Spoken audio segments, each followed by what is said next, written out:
Hindi na umabot sa merkado ang nasa tinatayang 5.2 milyong pisong halaga ng mga pekeng branded na damit matapos itong masabat ng mga tauhan ng PNP Criminal Investigation and Detection Group Specialized Mission and Monitoring Division Field Unit sa isang commercial site sa Parañaque City. Batay sa ulat na isinumite kay Acting Chief PNP Police Lieutenant General Jose Melencio Nartates Jr.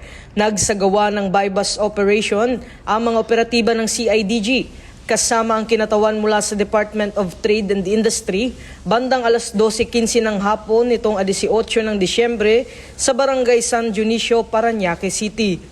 Nauna nang nakatanggap ng impormasyon ng mga otoridad hinggil sa pagbebenta ng mga pekeng produkto.